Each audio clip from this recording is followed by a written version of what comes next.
Bharatiya Janata party आज राज्यसभा उपचुनाव के लिए एक कदम आगे बढ़ गई। 9 उम्मीदवारों की लिस्ट जारी हो चुकी है, जिसमें कांग्रेस को छोड़कर बीजेपी में शामिल किरण चौधरी हरियाणा से पार्टी की कैंडिडेट बना दी गई हैं।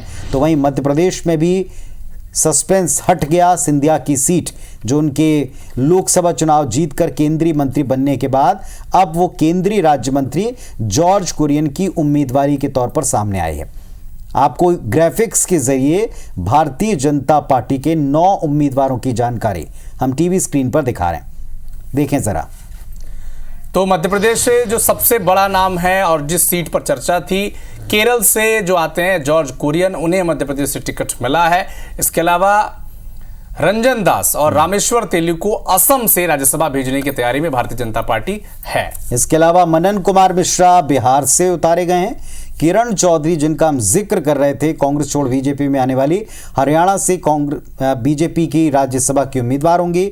जबकि धैर्यशील पाटिल महाराष्ट्र से भारतीय जनता पार्टी ने उम्मीदवार इन्हें घोषित किया है। ममता मोहंता ओडिशा से, रवनीत सिंह बिट्टू राजस्थान से, जिनके नाम की चर्चा हमने देखा था, एक दूसरा नाम जो मध्य प्रदेश में चल रहा था, और वहीं राजीव भट्टाचार्य जी त्रिपुरा से पार्टी के प्रत्याशी होंगे राज्यसभा के लिए।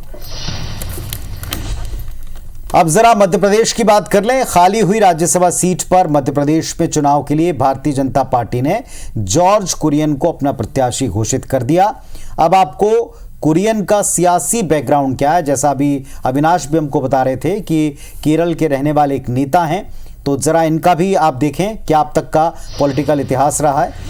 तो केरल के रहने वाले George Kurian BJP core committee के सदस्य हैं। और एक दिलचस्प बात यह है सर कि मोदी कैबिनेट में इकलौते ईसाई मंत्री हैं, अल्पसंख्यक मामलों के राज्य मंत्री हैं, पेशे से वकील भी रहे हैं।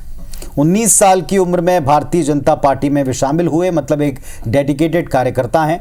4 दशक हो गए पार्टी में कई पदों पर रहकर वे काम कर चुके हैं और एक अल्पसंख्यक फेस हैं।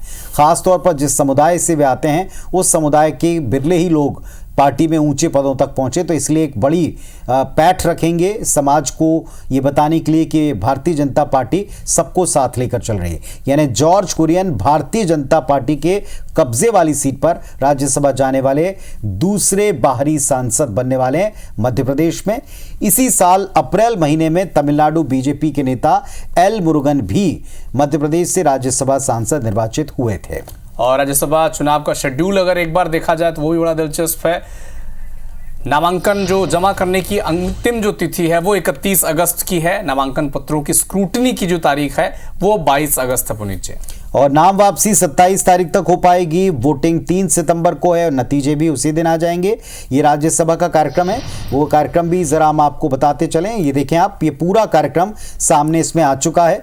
और इस पूरे कार्यक्रम को अगर आप देखें तो 21 तारीख को नामांकन होगा, 22 अगस्त को नामांकन पत्रों की स्क्रूटनी होगी, नाम वापसी 27 तारीख को, 27 अगस्त को वोटिंग होगी 3 सितंबर को, और नतीजे आएंगे 3 सितंबर को। तो अगर क्रॉस वोटिंग का खतरा कहीं नहीं है तो ये सारी फिक्स सीटें हैं जो भारतीय जनता पार्टी ने जिस पर आज और कांग्रेस शायद इस पर अपना नाम ना बढ़ाए क्योंकि संख्या बल में वो कमजोर दिखती है। और अगर नाम वापसी के दिन ही संभवतः ये तय हो जाएगा कि कहां चुनाव की स्थिति बनने वाली है। कुरियन मध्य प्रदेश से राज्यसभा सांसद चुन लिए जाएंगे। हो सकता है उसी दिन उन्हें सर्टिफिकेट भी मिल जाए नीचे।